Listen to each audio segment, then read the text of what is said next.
நேயர்களுக்கு வணக்கம். நம்முடைய த்ரிஷா வெற்றி கழகம் அதில் அவருடைய ஆதரவாளர் வந்திருக்காரு. அவரை பற்றி த்ரிஷாவை பற்றி அவர் என்ன நினைக்கிறாரு, த்ரிஷா வெற்றி கழகத்தை பற்றி எப்படியெல்லாம் அவருடைய புரிதல் இருக்குது, தமிழக வெற்றி கழகம் இதை பற்றி அவருடைய புரிதல் எப்படி இருக்குன்றத கேட்டு தெரிஞ்சுக்குவோம். சார் வணக்கம். வணக்கம். என்ன சார் வணக்கம் நிற்காம? இல்லை, அது வந்து நான் பிறக்கிறப்பவே இப்படியே வச்சுருந்து பிறந்தேனா. ஆமாம், கையை சில பேருக்கு தலை சுற்றி பிறந்துடும் அப்படிலாம் சொல்லுவாங்க இல்லையா? இல்லை, அப்படி இது வந்து தளபதியோட சிம்பிள் மாதிரி இருக்கு. தளபதிங்கிறத விட இது வந்து ஆக்சுவலாக Rajini simple. Okay, MGR simple. இப்படி தான் அவங்களாம் இது பண்ணாங்க. இப்போ ரஜினியை பார்த்து தளபதி காப்பி அடிச்சாருன்னு சொல்கிறீங்களா? சீரியஸா? அதாவது ரஜினியை பார்த்தெல்லாம் காப்பி அடிக்க முடியாதுங்க. ரஜினிலாம் ஒன்று தெரிஞ்சுக்கங்க, ஓகே, ரஜினி தான் காப்பி. யாரை பார்த்தாலும் எம்ஜிஆரை பார்த்து காப்பி அடிக்கிறாரு. சிவாஜி கணேசனை பார்த்து ரஜினி கண்ணாடி சுற்றுறாரு. கண்ணாடி சுற்று, இந்த இப்படி கண்ணாடி சுற்றுவார், இந்த இப்படி, புரியுதுங்களா? ஆமாம், இப்படியெல்லாம் சுற்றுனது வந்து சிவாஜி கணேசன் தான் முதல்ல. அதை தான் ரஜினிகாந்த் சுற்றுனாரு. உங்களே எம்ஜிஆரை பார்த்து தானே காப்பி அடிச்சிருக்காரு. ஒரு கட்சியை தொடங்கியிருக்காரு. அதை எப்படி பார்க்குறது? எம்ஜிஆர் எப்படியோ அப்படியே வந்துட்டு இருக்காரு தெரியுமா? ஆமாம், நீங்கள் நல்லா பாருங்களேன். அப்படி எம்ஜிஆருக்கு மனைவியாக யார் இருந்தாங்க? ஜானகி அம்மாவா? எம்ஜிஆருக்கு துணைவியாக யார் இருந்தாங்க? ஜெயலலிதா இருந்தாங்கல்ல. அதே மாதிரி எங்கள் தலைவருக்கும் பாருங்க. அவங்க ஜெயலலிதா வந்து கழகத்திலேருந்து போராடி அவங்க கூட இருந்து ஒர்க் பண்ணாங்க. இது இடையில வந்த மாதிரிலாம் இருக்குது. இது எப்படி புரிஞ்சுக்கிறதா இருக்கு? எம்ஜிஆர் கட்சி ஆரம்பிச்சோன்னே கூட்டிகிட்டு வந்து பக்கத்தில் வச்சுக்கிட்டாரா? அவங்க ஒரு கழகத்தில் இருந்து வந்திருக்காங்க. ஒரு கழகம்னால எது த்ரிஷா அவங்க உங்களுக்கு வந்து கழகத்தில் இருந்தால் தான் கட்சிக்கு வரணும், இது நாட்டுக்கு நல்லது செய்யணுங்கிறதெல்லாம் ஏதாவது ஒரு இதில் இருக்கணுமா? புரியல. ஐஏஎஸ் தான் படித்தாங்க. நிர்மலா சீதாராமன் எங்கேயாவது ஓட்டு வாங்கி அவங்க எம்பி ஆனாங்க? மக்கள் கொண்டு போய் எலெக்ஷனில் நின்று ஓட்டு போட்டால் எம்பி ஆனாங்க? அது மாதிரி எங்கள் தலைவியையும் எங்கள் அண்ணியையும், ஆமாம் அண்ணி தான், தலைவி தான், அண்ணி தான். அப்போ அண்ணி முதல்ல உள்ளவங்க அவங்க இல்லையா அண்ணி உங்களுக்கு? அவங்களும் அண்ணி தாங்க. அது அண்ணி அவங்க, இவங்க ரெண்டாவது அண்ணி. ஆமாம், நீங்கள் மூணாவது நாலாவதாக எதிர்பார்க்காதீங்க. வந்தாலும் எங்களுக்கு கவலை இல்லை. ஆமாம், மூணாவது நாளாவது இருக்குதுன்றீங்க, சொல்லாமல் சொல்லி காட்டுறீங்க. இல்லைங்க, வந்தாலும் நாங்கள் கவலைப்படுறதுக்கு இல்லை. எதுக்காக நீங்கள் வருத்தப்படுறீங்க? ஏங்க, அவர் தாங்க எல்லாத்துக்கும் செலவு பண்ணுறது, அவர் தாங்க எல்லாத்தையும் பாதுகாக்கிறது, அவர் தாங்க எல்லாத்தையும் சந்தோஷமாக வச்சுக்கிறது, அவர் தாங்க. அவர் தான் வருத்தப்படணும். நம்மளால் அதை மெயின்டைன் பண்ண முடியுமாங்கிறது அவருக்கு தான் வேணும். நமக்கு எதுக்கு அதை பற்றி ஃபீல் பண்ணணும்? ஏங்க, ஒரு கட்சி தலைவர் எது கொடுத்தாலும் நீங்கள் இவ்வளோ தலையை வச்சு முட்டு கொடுக்குறீங்களே, ஏன் எப்படி? இது புரியல. இதெல்லாம் தலையை வச்சு முட்டு கொடுக்குறோமா? ஆமாம், நீங்கள் முட்டு கொடுக்குறது அப்படி தானே இருக்குது. அப்படிங்களா? அப்போ நான் மட்டும்தானா? போக்கிரி படத்தில் ஒரு வடிவேல் ஒரு பார்த்துருக்கீங்களா? கிங்காங்கும் இப்போ ஒரு வடிவேல் வந்து தண்ணி பிடிப்பார், பின்னாடி வந்து முட்டு கொடுப்பார்ல, அந்த மாதிரிலாம் நீங்கள் கொடுக்குறீங்க. நான் மட்டுமா கொடுக்குறேன்? இல்லை, நீங்கள் கொடுக்குறத பார்த்தா அப்படி தான் தெரியுது எனக்கு. பார்த்தீங்களா? நல்லா தெரிஞ்சு. எப்படி ஒருத்தர் எது செஞ்சாலும் அது சரி பண்ணுறதுக்கு இப்படி முட்டு கொடுக்குறதுக்குன்னு மொத்த பேர் இப்படி வந்துடுறீங்களா? இது எப்படி? அப்படி கிடையாதுங்க. சரியாக செய்கிறாரு, அதனால சரியாக இருக்குது. நீங்கள் முட்டு கொடுக்குதுன்னு பார்க்காதீங்க. சரியாக செய்கிறாரு. அவரோட செயல்பாடுகள் எல்லாமே மிக சரியாக இருக்குது. எது சரியாக இருக்குது சொல்லுங்கள். எது சரியாக இருக்குதா? நீங்கள் இப்போ த்ரிஷா கூட கல்யாணத்துக்கு போனது தப்புங்கிறீங்களா? ஒரு 2 பேர் சேர்ந்து ஒரு கல்யாணத்துக்கு போகக்கூடாதா? ஒரே மாதிரி ட்ரெஸ்ஸை போடக்கூடாதா? இதே கெனிஷாவும் ஜெயம் ரவி, மோகன் ரவியும் அவங்க அதே ட்ரெஸ்ஸை தான் போட்டுட்டு வந்தாங்க. அந்த ட்ரெஸ்ஸை தானே இவங்களும் வாங்கி போட்டுக்கிட்டு வந்தாங்க. இதில் ஏதாவது தப்பா? ஜாக்கெட்டை தான் கொஞ்சம் மாற்றி சிகப்பு கலரில் போட்டாங்க. அவங்களுக்கு கெனிஷாவுக்கு வந்து ஜாக்கெட்டு கொஞ்சம் அவங்க குண்டா இருப்பாங்க. ரவி மோகன் வேற, விஜய் வேறங்க. ரவி மோகன் கட்சி ஆரம்பிச்சிருக்காரா? ஆரம்பிப்பாருங்க. விஜய் ஆரம்பிப்பாருன்னு யாருக்காவது தெரியுமாங்க? ஒரு விஷயம் தெரியுமா? இன்னைக்கு வந்து கட்சி எல்லாத்துக்கும் முன்னோடியாக இன்னைக்கு இருக்கிற இளைய சமுதாயத்தில் யார் தெரியுமா முதல்ல கட்சி ஆரம்பித்து வச்சுக்கிறது? சிலம்பரசன். சீரியஸா? வெளியில் யாருக்காவது தெரியுமா? என்ன கட்சி ஆரம்பிச்சிருக்காரு? என்ன கட்சி ஆரம்பிச்சிருக்காரு சிலம்பரசன்? என்ன கட்சி ஆரம்பிச்சிருக்காரா? இல்லை, எனக்கு தெரியாது. உங்களுக்கு தெரியும்? அதான் எதுவுமே தெரியாது. அப்போ என் தலைவனை பற்றி எப்படி தெரியுங்கிறேன். இந்த நாடு, இந்த நாட்டு மக்களையும், இந்த தலைவர்களையும் பற்றி எதுவுமே தெரியலன்னா சிலம்பரசன் ஒரு கட்சி தலைவர். எந்த கட்சி தலைவர்? எந்த கட்சி தலைவர்னு நீங்கள் நான் சொல்ல வேண்டியதில்லை. நீங்கள் தேடி பாருங்கள், நீங்கள் கூகுளில் தேடி பாருங்கள். அதெல்லாம் சொல்லி தெரியக்கூடாதுங்க. நீங்கள் தேடி தெரிஞ்சுக்கங்க. எல்லாத்தையும் நானே சொல்லி கொடுக்கணும்னா நான் என்ன வாத்தியார் வேலையாக பார்க்குறேன்? நான் இயக்குனர் தானே. எம்ஜிஆர் வந்து ஜெயலலிதா வந்து கழகத்தை இணைச்சிட்டாரு. எப்போ இணைச்சாரு ஜெயலலிதா சொல்லுங்க பார்ப்போம். நீங்கள் தற்கூரினாலும் சொல்லலை. எப்போ தற்கூரின்னு சொல்லுங்க. கட்சி ஆரம்பிச்சாரு. நீங்கள் தற்கூரின்னு சொன்னாலும் நாங்கள் தற்கூரி கிடையாது, நாங்கள் ஆச்சரியக்குறி. எங்கள் தலைவர் என்ன சொல்லியிருக்காரு புரியுதுங்களா? தற்குறின்னு கேட்குறவங்க எல்லாருக்குமே நாங்கள் ஆச்சரியக்குறியாக இருந்து அதுக்கப்புறம் நீங்கள் கேள்விக்குறியாக அறிவிங்க. சீரியஸா. எப்படி கேள்விக்குறியாகுன்றீங்க? ஆ? எப்படி கேள்விக்குறியாகுன்றீங்க? ஓ, நாளைக்கு முதலமைச்சரா ஆனா ஆமா. கேள்விக்குறியாகும். தலை குளிஞ்சுன்னு நிற்பீங்க. ஆமா. அப்ப ஹிட்லர் ஆச்சு நீங்க கொண்டு வரீங்க. அதனால தானே கையை எப்படி வச்சிருக்கோம்? உறுதிமொழி கொடுக்குறப்ப இப்படியா வச்சிருந்தோம்? இப்படி தானே வச்சிருக்கோம். அப்ப அவதிலே புரிஞ்சுக்கணும்ல. நாங்க வந்து நல்லா தெரிஞ்சுங்க, மக்களுக்கு நண்பன், சரி எதுக்குறவங்களுக்கு சர்வாதிகாரி. சரி, கொள்கை என்ன சொல்லுங்க பார்ப்போம். உங்களுடைய 5 கொள்கை சொல்லுங்க பார்ப்போம். எங்களோட கொள்கை பொறுப்பு செயலாளரா இப்பதான் திருஷானியை நியமனம் பண்ணியிருக்கோம். புரியுதுங்களா?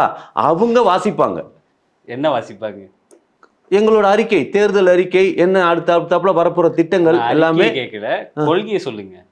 அறிக்கை வேற, கொள்கை வேற. கொள்கையை சொல்லுங்க. ஒரு விஷயம், எங்களுக்கு பின்னால யாரெல்லாம் நிப்பாட்டி இருக்கோம்?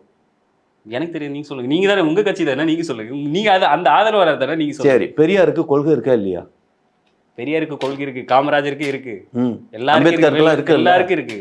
உங்க கொள்கை ஜான்சி சொல்லுங்க. ராணிக்கு கொள்கை இருக்கா இல்லையா? புதுசா ஒரு கொள்கை சொல்லுங்க. அவங்க எல்லாத்தையும் தானே நாங்க பின்பற்றோம். புரியுதுங்களா? அத்தனை கொள்கை எங்களுக்கு அவங்களுடைய பின்னால கொள்கை இருக்கு. சொல்லுங்க. அவங்களுடைய கொள்கை சொல்லுங்க. பெரியாரோட கொள்கை, அம்பேத்கரோட கொள்கை, காமராஜரோட கொள்கை, வேலு நாச்சியார் கொள்கை, எங்களுடைய கொள்கை சொல்லுங்க. அப்ப கொள்கையே தெரியாத ஜான்சி ராணி ஒருத்தர் கொள்கை சொல்லுங்க. என்னது? ஜான்சி ராணி எல்லாம் வச்சிருக்காருன்னு சொன்னீங்கல்ல, சாரி, கட் அவுட்ல வச்சிருக்காருன்னு சொன்னீங்க. அப்புறம் கட் அவுட்ல பின்னால யாரு இருக்கு? ஜான்சி ராணி தான் நிக்குது. ஓ, அது ஜான்சி ராணியா? அப்புறம் ஜான்சி ராணி இல்லையா? நான் இன்னும் வேற யாரும் நினைச்சீங்க. சரி, கொள்கை சொல்லுங்க. அவங்களுடைய கொள்கை சொல்லுங்க. நான் தான் திருப்பி திருப்பி சொல்லிட்டேன். அதனால அது என் வாயில கொள்கை வரணுங்கிறதுக்கெல்லாம் கிடையாதுங்க. ஒரு விஷயம், என் தலைவர் எங்கேயாவது கொள்கை சொன்னாரா? இதுதான் கொள்கைன்னு சொன்னாரா? இவர்கள் கொள்கையை நாங்க பின்பற்றுவோம்னு சொன்னோம். அவங்க என்ன கொள்கையோ அதுதான் நாங்க. அவங்க கொள்கையை சொல்லுங்கன்னா நீங்க புத்தகத்தை எடுத்து படிச்சு பாருங்க. ஆமா, அண்ணா அறிவாலயம்னு பெரிய லைப்ரரி மெட்ராஸில் வச்சிருக்காங்க தெரியுமா? ஆமா, போய் பார்த்தீங்கன்னு வச்சுங்களேன், பெரியாரை திறந்து நீங்க பார்த்தீங்கன்னா தமிழ் ஒரு காட்டு மிராண்டி மொழி அப்படின்னு எழுதி வச்சிருப்பாரு. அதையே நாங்க பின்பற்றோம். அப்புறம் ஏன் நீங்க பெரியார் கொள்கையை வச்சிருக்கீங்க? புரியுதுங்களா? இருந்தாலும் நாங்க பெரியார் பெரியார் கொள்கை தலைவரை ஏன் வச்சிருக்கீங்க? அப்போ அவர் வந்து பெண்களுக்கு ரொம்ப சுதந்திரம் கொடுத்துருக்காரு. ஓ, அது மாதிரி. அது விஜய் வந்து அதிகமா கொடுக்குறாருன்னு நினைக்கிறீங்க? ஆமா, விஜய் வந்து அதிகமா கொடுப்பாரு. அப்புறம் இப்போ வந்து ரீசெண்டா இன்னைக்கு நடந்துட்டு இருக்கு தெரியுமா? பெண்கள் மாநாடுன்னு ஒரு மகளிர் அணி, மகளிர் அணி கூட்டம் ஒன்று நடத்துது. மகளிர் தின விழா. மகளிர் மட்டும்தான் வருவாங்களா அந்த இதுக்கு? அப்புறம் மகளிர் தின விழாவில் மகளிர் மட்டும் வராம வேற யார் வருவா? என் தலைவன் ஒருத்தனை தவிர மற்ற எல்லாருமே மகளிர் தான், லேடிஸ் தான். என்னங்க சொல்றீங்க? ஆமா. இப்போ புஷி ஆனந்த், ஆதவ், நிர்மல் இவங்கெல்லாம் எப்படி வருவாங்க? அப்போ அவங்கெல்லாம் கிடையாதா? ஹலோ, அவங்களாம் வருவாங்க. செங்கோட்டையன் வருவாங்க, எல்லாரும் வருவாங்க. எப்படி வருவாங்க? சேலை கட்டிட்டு வருவாங்க. சீரியஸா? ஏங்க நாங்க ஆம்பளையா வர்றவங்கள நாங்க அனுமதிக்க மாட்டோங்க. லேடிஸ் கெட்டப்ல வந்து அனுமதிப்போங்க. ஏற்கனவே உங்களை ஒரு மாதிரியே பேசிட்டு இருக்காங்க. என்ன மாதிரி? ஏங்க நான் ரியலா பேசிட்டு இருக்கேன்.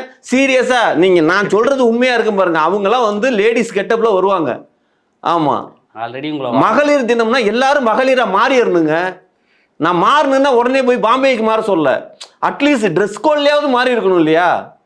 ஆமா, உங்களை வந்து ஒரு பெரிய கட்சி தொடங்கியிருக்கீங்க. உங்களை வெளியே வந்து வானவில் இதெல்லாம் பேசிட்டு இருக்காங்க. நீங்க அது போலவே சேரை கட்டிட்டு வராங்க. என்னங்க இதெல்லாம்? அதான் ஆணும் பெண்ணும் சமம் சமம்னு சொல்லிட்டு, புரியுதுங்களா? நீங்க ஆணு பெண்ணு சமம்னு சொல்லி அடுத்த ஜென்மத்துல நான் வந்து விஜய்க்கு பொண்டாட்டியெல்லாம் பிறக்கணும்னு ஆசைப்படுறீங்க நீங்களாம். தப்பே இல்லையே. ஏன் அடுத்த ஜென்மம் இப்பயே பாம்பே போன ஆப்ரேஷன் பண்ணி போக வேண்டியது வந்துடும். ஒரு விஷயங்க. ஓ, ஆப்ரேஷன் பண்ணிட்டு வருவீங்களா? ஏங்க ஒரு விஷயங்க, எங்க தலைவருக்கு பிடிக்கணுங்க. எங்க தலைவருக்கு பிடிச்சா இப்ப ஒண்ணும் இல்லை. இப்ப எங்க தலைவருக்கு அண்ணியம் ஃபர்ஸ்ட் அண்ணியை பிடிச்சது, கல்யாணம் பண்ணிட்டாரு. இப்ப ரெண்டாவது அண்ணியை பிடிச்சது, கல்யாணம் பண்ண போறாரு. இப்ப மூணாவது கல்யாணம் பண்ண கன்ஃபார்ம் ஆயிருச்சு. ஏங்க கல்யாணம் பண்ணவங்க புள்ள பெப்பாங்க எல்லாம் பண்ணுவாங்கங்க. ஆமா, அதெல்லாம் இப்ப என்ன அடுத்தாப்புல யாரு அப்படிங்கறதான். இந்த அடுத்தாப்புல இப்ப கல்யாணம் எப்போ? பத்திரிக்கை வைப்பாங்களா? எப்போ? இந்த வருஷத்துக்குள்ள வைப்பாங்களா? இல்ல எலெக்ஷனுக்குள்ளவா இல்ல எலெக்ஷனுக்கு அப்புறமா? எப்படிங்க எலெக்ஷனுக்கு வேலையில ஒரு கல்யாணம்? ஏங்க எலெக்ஷனே ஒரு கல்யாணம் மாதிரி, புரியுதுங்களா? வெற்றி பெற்றதுக்கு அப்புறம் தான் கல்யாணம், புரியுதுங்களா? அப்பதானே ஒரு என்ஜாய்மெண்ட்டா இருக்கும். அதான் கரெக்டா வச்சிருக்காங்க. டிவிக்கு மீனிங் சொல்லுங்க என்னன்னு? திரிஷா வெற்றி கழகமா இல்ல திரிஷா விஜய் கழகமா? இல்லை, நீங்கள் என்ன ஆக்சுவலாக வந்து கட்சியை வந்து நீங்கள் டிவிஎஸ்ன்னு வச்சுருக்கணுமா? திரிஷா விஜய் சங்கீதான்னு வச்சுருக்கணும். டிவிஎஸ் சுந்தரம் தான் அவர் வச்சுட்டார்ல, அதுக்கப்புறம் நாங்கள் டிவிஎஸ்ன்னு வச்சா தப்பாக போயிடாது? அப்புறம் ஏன் தமிழக வெற்றி கழகம்னு வச்சிருக்கீங்க? அப்படி வச்சிருக்கலாம்ல, திரிஷா விஜய் கழகம் அப்படின்னு. திரிஷா விஜய் கழகம்னு நாங்கள் வைக்க போகிறோம். ஓ ஆல்ரெடி கன்ஃபார்ம் ஏங்க இல்லைங்க, நாட்டுக்கு நாட்டு மக்களுக்கு இப்போக்கி தமிழக வெற்றி கழகம், புரியுதுங்களா? ஆட்சிக்கு வந்ததுக்கு அப்புறம் நாங்க பேரை மாத்திப்போம். என்ன பேர் மாத்தீங்க? ஆ? என்ன பேர் மாத்தீங்க? நீங்க சொல்றது மாதிரி அது நல்லா தானே இருக்கு. அதுக்கு இன்னொரு அண்ணி இணைஞ்சிட்டாங்களா என்ன பண்ணுவீங்க? அதுக்கேற்ற பேர் மாத்திடுவீங்களா? ஏங்க இணைச்சு போய் இப்ப ஒரு தடவை ஒரே ஒருத்தன் வெரி பிகினிங்ல Okay, பிஏ okay. படிக்கிறான், பிஏ படிச்சதுக்கு அப்புறம் எம்பிஏ படிக்கிறான்ல, அது மாதிரி அப்படியே டிகிரியா சேர்த்துக்கு தானே போறானுங்க. அது மாதிரி ஒரு 10 டிகிரில மாதிரி ஒரு 10 மணி இருக்குதுல என்ன தப்புங்கிறேன். நீங்க தப்பா நினைக்காதீங்க. என்ன தெரியுமா, உடனே இது ராமபுரான் ஆண்ட பூமி, இது வாழ்ந்த பூமி அப்படின்னு ஒருத்தனுக்கு ஒருத்தி அப்படின்னு நீங்க ராமனை விட்டுருங்க. ராமனோட அப்பா தசரதன் 60,000 பொண்டாட்டி தெரியுமா? 60,000 பொண்டாட்டி. ஆமா, அனுபவிக்கிறதுக்கே டைம் இருக்காது. சேகருக்கு எத்தனை பொண்டாட்டி? யாரு? விஜயோட அப்பாவுக்கு எத்தனை பொண்டாட்டி? ஏங்க அவர் ராமனா வாழ்ந்திருக்காருங்க, அப்பா ராமனா வரலாம், புள்ள தசரதனை வாழட்டுமே, தப்பு இல்லையா? அந்த காலத்துல அப்பா 60,000 பொண்டாட்டி வச்சிருந்தாரு, புள்ள ஒத்த பொண்டாட்டி வச்சிருந்தாரு. இப்ப அப்பா ஒரு பொண்டாட்டி வச்சிருக்காரு, புள்ள 60,000 பொண்டாட்டி ட்ரை பண்ணி அட்லீஸ்ட் 6 பொண்டாட்டியாவது இருக்கட்டுமே இந்த ஜென்மத்துக்கு. நீங்க ஒன்றும் யோசிக்காதீங்க. அவங்க கிட்ட கொள்கையை கேட்டேன், தசரதன் புராண கதையெல்லாம் எழுதி விட்டீங்க. ஏங்க நான் ரொம்ப ஃப்ராங்கா உண்மையை பேசிட்டு இருக்கேன். என்ன உண்மை பேசுறீங்க? ஆமா, என்னது சிரிக்கிறதுக்கு ஒண்ணுமே கிடையாதுங்க, இதுல சிரிக்கவே சிரிக்காதீங்க. அதாவது நல்லா ஏங்க சொந்த பொண்டாட்டி அவனுடைய தொண்டர்களே பிடிச்சி அடிச்சிட்டு இருக்காங்க, அதுக்கு ஒரு கேள்வி கேட்கல, ஒரு கொஸ்டின் ஒரு அறிக்கை விடல, இது விடல, இதை விட்டு இவ்வளவு முட்டு கொடுக்குறீங்களா? இது சீரியஸா? அதை நான் வன்மையா கண்டிக்கிறேன். பெரியண்ணிய நம்ம தொண்டர்கள் அனாவசியமா அவங்க மேல குறை கூறி பேசுறது எனக்கு பிடிக்கல. அவங்களும் நமக்கு அண்ணி தான், புரியுதுங்களா? அண்ணியை நீங்க மானபங்கமா திட்டுறது எனக்கு சுத்தமா பிடிக்கல, அவ்வளோ கோபம் வருது. ஆமா, சீரியஸா இது மூலியமா உங்களுக்கு சொல்லிக்கிறேன், உங்களை எங்கேயாவது பார்த்தேன்னா வேற மாதிரி ஆயிரும். ஆமா, நீங்களாம் ஒருத்தனுக்கு பிறக்கலாங்கிறது மட்டும் தெரியுது. ஆமா, போதுமா? உங்க ஆளுங்களே இப்படி சொல்றீங்க, ஒரு தப்புங்க. ஏங்க எங்க எப்படிங்க பேசலாம் அவனுங்க, புரியுதுங்களா? யாரு? எங்க அண்ணன் கல்யாணம் பண்ணது. எங்க அண்ணன் எதை கல்யாணம் பண்ணாலுமே அதை நாங்க தப்பா பேசக்கூடாது. ஆமா, அவர் விரும்பி தானே கல்யாணம் பண்ணியிருக்காரு. இப்ப விரும்பலங்கிறதுக்காக ஒரு காலத்துல விரும்பினார்ல. ஆமா, அப்ப அவர் விரும்பினது தப்பா போயிடுச்சா? அது மாதிரி அண்ணிய தப்பா பேசினாவே தலைவரை தப்பா பேசுறது மாதிரி. இது கம்யூனிட்டி வேலைகள் சில பேருக்கு புரிய மாட்டேங்குது. அதனால நம்ம கட்சி தொண்டர்களுக்கு சொல்றேன், நல்லா ஞாபகத்தில் வச்சுக்கோங்க. சரிங்க, உங்க ஆளை ஏற்கிறது யாருக்கு? சில பேர் இவங்க பாஜக பி டீம் எல்லாம் சொல்றாங்களா, உண்மையா இருக்குன்னு நினைக்கிறீங்க? ஏங்க அது இப்ப கூட இல்ல, நீங்க பொட்டு வச்சுக்கிறத பார்த்து அந்த கலர்ல காவிலாம் வச்சிருக்கீங்க. ஏங்க ஒரு விஷயங்க நல்லா ஒன்று தெரிஞ்சுக்கங்க. நானும் நைட்டா போட்டிருக்கீங்க. ஏங்க நாம வச்சிருந்தேன். ஏங்க நான் பிராமணன் அப்படிங்கிறதுக்காக தமிழன்னு இல்லாமல் போயிருமா? சொல்லுங்க, தமிழன் தானே.